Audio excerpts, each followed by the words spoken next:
बिस्मिल्लाहिर्रहमानिर्रहीम। अस्सलामु अलैकुम। सच्ची कहानियों में खुश आमदीद। हम आपको सबक आमोज़ और हक़ाइक़ पर मबनी ऐसी कहानियाँ सुनाते हैं जिससे ना सिर्फ़ आपको ज़िंदगी के मुख्तलिफ़ पहलुओं के बारे में मालूमात मिलती है बल्कि आप अपने इर्द गिर्द फैले किरदारों को अच्छी तरह समझ पाते हैं।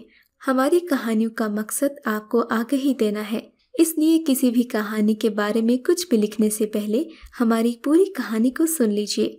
चलिए शुरू करते हैं आज की कहानी। मेरा नाम मारिया है। मैं 3 भाइयों की इकलौती बहन हूँ। एक भाई मुझसे बड़ा है और 2 भाई मुझसे छोटे हैं। जब से मैंने होश संभाला, घर में गुर्बत और माँ बाप की लड़ाई देखी। इस लड़ाई की वजह से मेरा बड़ा भाई मामू के पास भेज दिया गया। लड़ाई की सबसे बड़ी वजह अब्बू की बदजुबानी और कोई काम ना करना थी।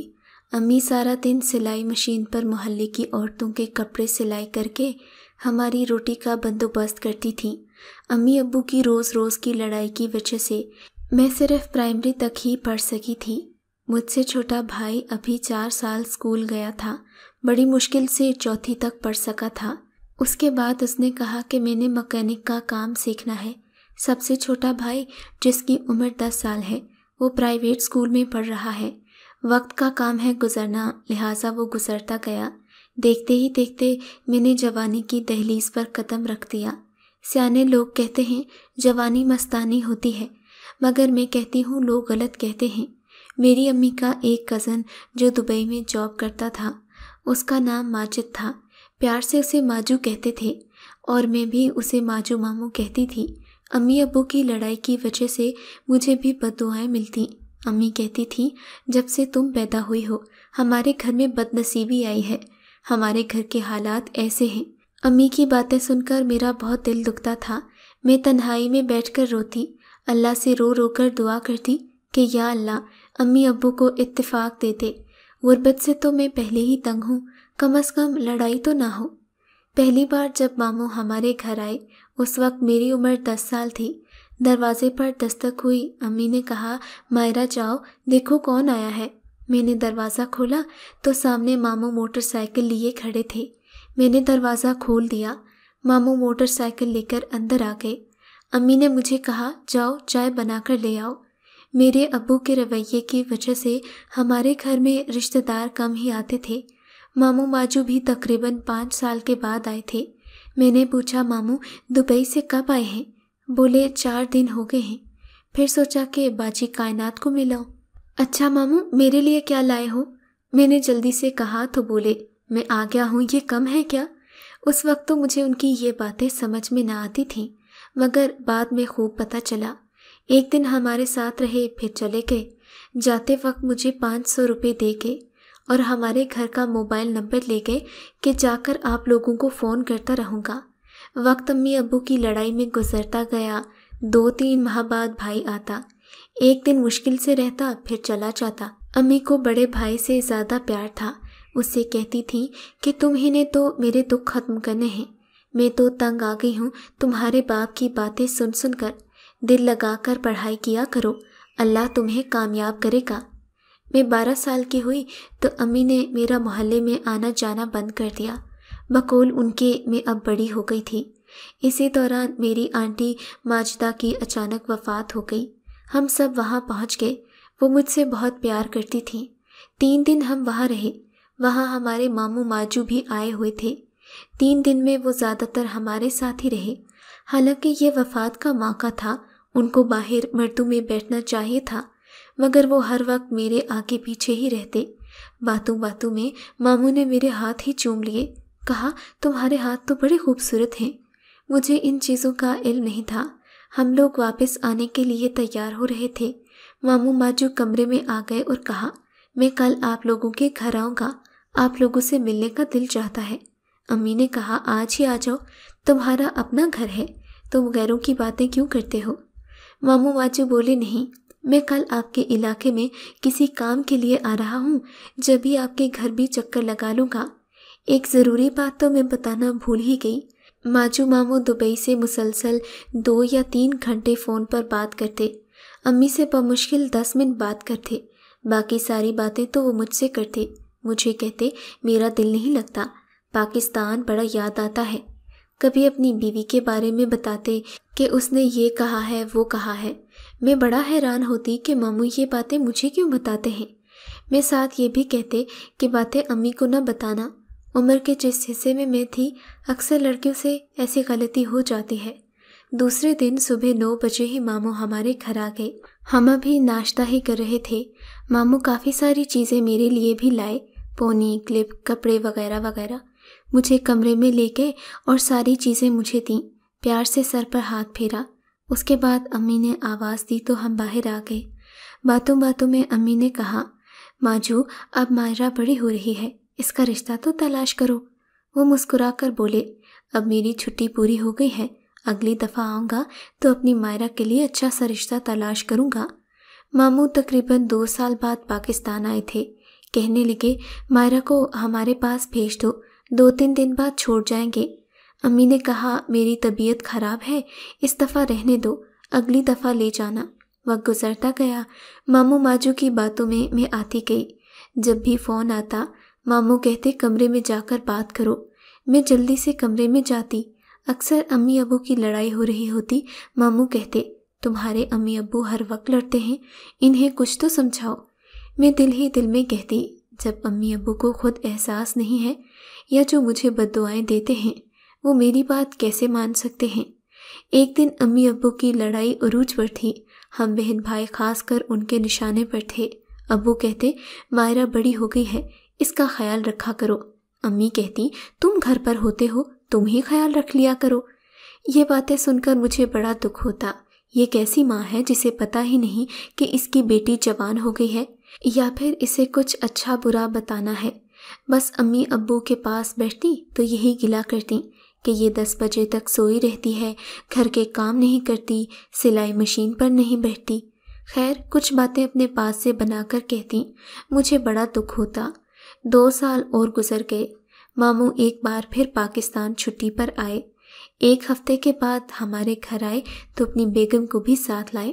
رسمی دعا سلام کے بعد ماموں نماز پڑھنے چلے گئے۔ ان دونوں کے رویے سے لگتا تھا کہ ان کی آپس میں نہیں بنتی۔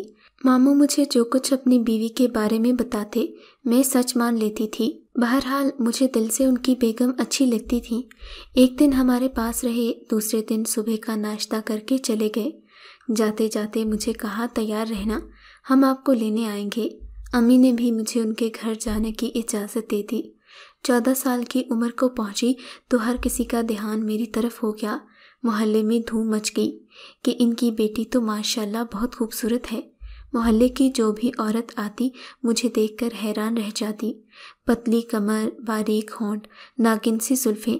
محلے کی لڑکیاں کہتی، تمہیں تو کسی امیر کے گھر پیدا ہونا چاہیے تھا، گورا چٹا رنگ اور باریک نقوش۔ موبائل کی گھنٹی مسلسل بج رہی تھی۔ امی سلائی مشین پر بیٹھ کر کام کر رہی تھیں، میں کمرے میں بیٹھ کر ٹی وی دیکھ رہی تھی۔ امی نے آواز دی، مائرہ دیکھو تو فون کس کا آ رہا ہے؟ میں نے کہا، جی امی، اور پھر موبائل کی طرف بڑھ گئی۔ دیکھا تو ماجو ماموں کا نمبر سامنے تھا۔ امی کے پاس موبائل لے کر گئی۔ امی نے کال ریسیو کی اور کچھ باتیں کرتی رہیں، پھر مجھے آواز دی کہ آ کر بات کر لو۔ رسمی سلام دعا کے بعد ماموں نے کہا کہ ہم آج آ رہے ہیں، تم ابھی تیار ہو جاؤ، تم نے 3 دن ہمارے پاس رہنا ہے۔ میں نے کہا ٹھیک ہے۔ ماموں نے ہنستے ہوئے کال کاٹ دی۔ میں نے الماری سے ریڈ کلر کا ریشمی سوٹ نکالا۔ واش روم سے نہا کر نکلی تو آسمان پر ہلکے ہلکے بادل تھے۔ ابھی میں تیار ہو رہی تھی کہ دروازے پر ہارن کی آواز آئی۔ امی نے کہا، جاؤ دروازہ کھولو۔ میں دوڑ کر گئی، دروازہ کھولا تو ماموں ماجو اور ان کی بیگم سامنے کھڑے تھے۔ ماموں نے آتے ہی کہا، مائرہ جلدی سے تیار ہو جاؤ، موسم پہلے ہی خراب ہے، ایسا نہ ہو کہ راستے میں بارش ہو جائے۔ میں نے کہا ٹھیک ہے، پھر جلدی سے تیار ہوئی، ہلکا سا میک اپ کیا۔ امی کو گلے لگ کر ملی، ابو کو ملی، چھوٹے بھائی گھر میں نہیں تھے، ان سے نہ مل سکی۔ ماموں نے کہا کہ 3 دن بعد واپس چھوڑ جاؤں گا۔ امی نے بھی کچھ نہ کہا۔ پھر ہم لوگ موٹر سائیکل پر بیٹھ کر ماموں کے گھر کی جانب روانہ ہو گئے۔ راستے میں ایک جگہ بریک لگائی۔ ماموں ماجو نے ہمیں فروٹ چاٹ لے کر دی۔ ہم نے خوب مزے لے کر فروٹ چاٹ کھائی۔ شام 4 بجے ہم لوگ گھر پہنچ گئے۔ یہاں پہنچ کر مجھے گھر کی یاد آئی۔ मामू कहने लगे, परेशान न हो, हम जल्द ही तुम्हें घर छोड़कर आएंगे। रात का खाना हम सब ने इकट्ठे खाया। मैंने भी ना चाहते हुए 2-3 निवाले खाए। खाना खाने के दौरान मामू ने कहा कि आज मैंने कहीं काम से जाना है, इसलिए रात को शायद मैं वापस घर न आ सकूं। तुम अपनी ममानी के कमरे में ही सो जाना। मैंने कहा, ठीक है मामू, जैसा आप कहेंगे। थोड़ी देर टीवी देखने के बाद मैं मामू के कमरे में चली गई। ममानी भी सोने की तैयारियां कर रही थीं। घर में और कोई नहीं था।